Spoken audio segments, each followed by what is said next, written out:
listen, man, the alumni at the University of Pittsburgh and at Penn State should be throwing up right now. Mm-hmm. Okay, Pennsylvania is the toughest state in the country for athletics. We got big time guys in the state. Look at the wrestling program. Look at the wrestling program right across the street. You said it's less than a mile, right? It's less than a mile. All Penn State had to do is, rather than paying Franklin a boatload of money, rather than paying the kids a boatload of money, just walk across the street and see what the guys at what is it? The hall is what's the name? Rec Hall. I wrestled in Rec Hall, man. I would tell you, all they have to do is walk over there and see the guys. What are they doing? They're getting on their knees and they're praying, man. They're got a bunch of tough Pennsylvania kids. I'm not real happy with this Japanese kid that they brought over. We're going to talk about that later on. But the thing is, Andrew, if you look at the guy who just won the Heisman Trophy, which someone predicted that was going to be the case, I think on our second or third podcast this year, because he was a Spanish American kid and he spoke bilingual. And I felt that was going to be a big draw. There was two Spanish kids, by the way. One of them, the kid from Vanderbilt's a state champ wrestler out of New Mexico. Mm-hmm. Yeah, I love both the kids. But the point is, it was all about God. All about which disappoints me. And I'm shifting around a little bit. But if you look at the center of success, it's God related, it's Jesus related. And if you look at the Mendoza's number 15, he's from Florida. He's a Tim Tebow kid. He was, I assure you, when he was in high school and even in college today, he's professing God.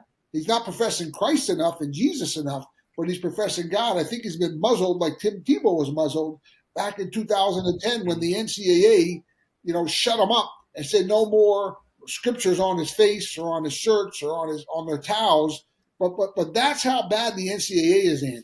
They have basically made such a chaotic, corrupt, crazy environment. Yeah. Franklin was winning up at State College. You understand?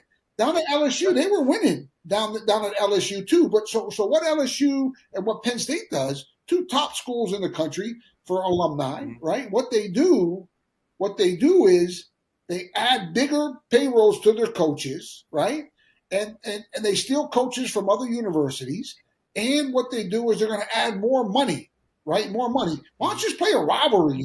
Maybe you forgot about your rivalry, because I would tell you Tulane is playing in the national championship playoffs. Little Tulane, the Green Wave, which used to be LSU's big rival, Andrew.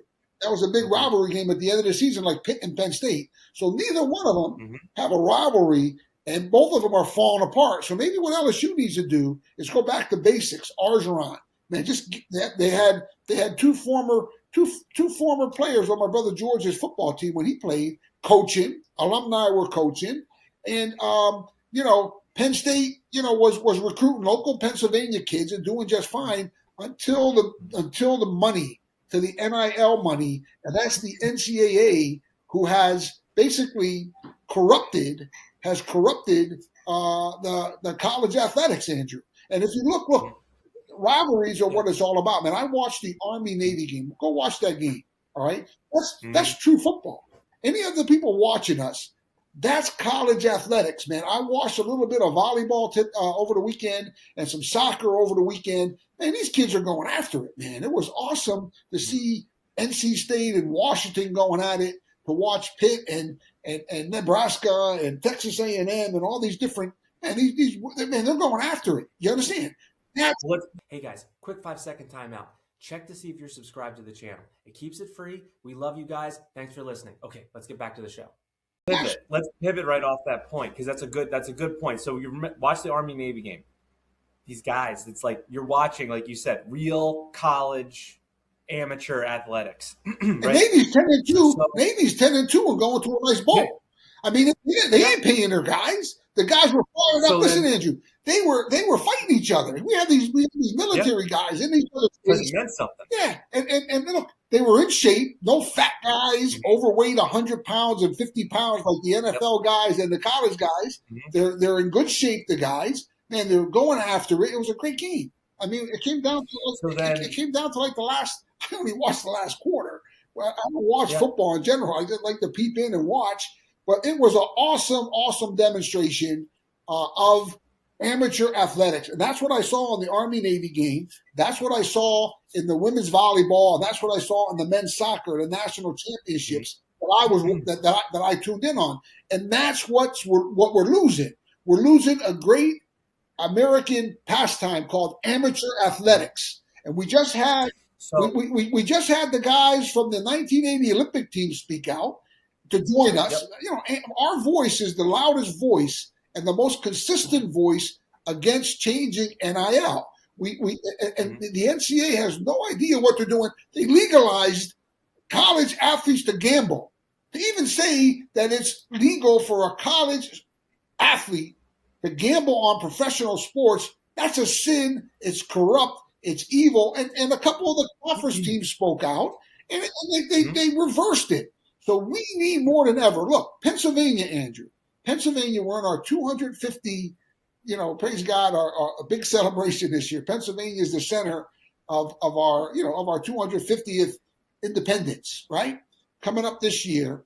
And all over the place, they have all kinds of celebrations planned. But listen, that wouldn't have happened if it wasn't for the Minutemen of Pennsylvania. The revolutionaries that got their guns and they went down to Valley Forge with George Washington. He was getting his butt kicked.